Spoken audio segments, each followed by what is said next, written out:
the whole edict to get rid of the mafia from Boston, the Italian mafia.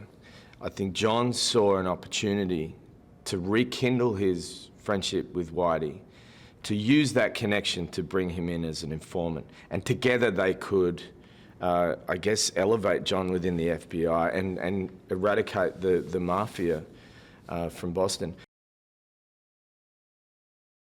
There was an admiration that John had, and perhaps a feeling like he was not made of the same stuff as Whitey. Now, why, whether people were afraid of him or enamored by him or a mix of both, I'm not sure.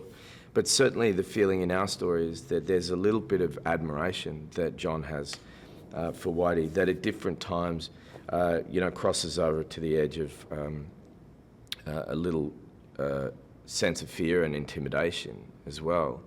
He's not the kind of guy that you tell him what to do. And therefore, when John was in a partnership, what he thought was an equal partnership, the balance starts to tip, because I don't think you end up in an equal partnership with a guy like him. We see John kind of hustling to try and satisfy the brief of being an FBI agent, but also satisfying the brief of being able to kind of rub shoulders with gangsters. And, definitely the feeling in our movie, in our telling of the story, is that John started to take on the sheen of a gangster. That I think he started to feel an enjoyment of being a part of that world. And he was having his cake and eating it too, in our telling of the story. That he could be heading towards the top office in the FBI and heading up those ranks, and at the same time head down to Miami and yuck it up with a bunch of guys who were doing some pretty bad things. And he was dancing that line very delicately.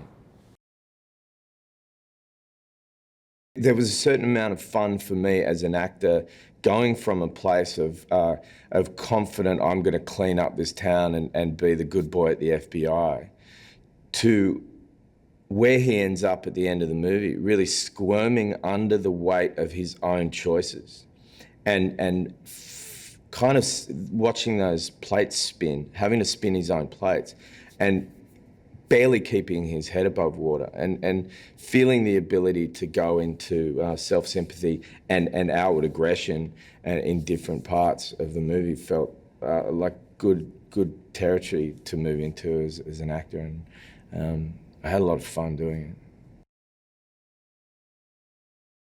it. The performance is so contained, and according to what you read about Jimmy from various people's accounts, there was a kind of a cobra stillness to him, that the silence was often more chilling, the anticipation of what was going to happen out of that silence. And Johnny, I think, really captured that.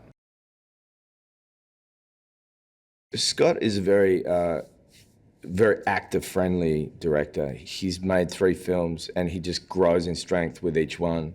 I think he elicits really great performances from actors. He works with very malevolent material, particularly in the last 2 films. I think actors are very drawn to him. He's amazing on a technical level. He manages to kind of balance his work with the crew and with the actors in a very almost perfect way in my mind. So I loved working with him as an actor, and I liked watching him as a filmmaker, because I'm always learning from filmmakers as well.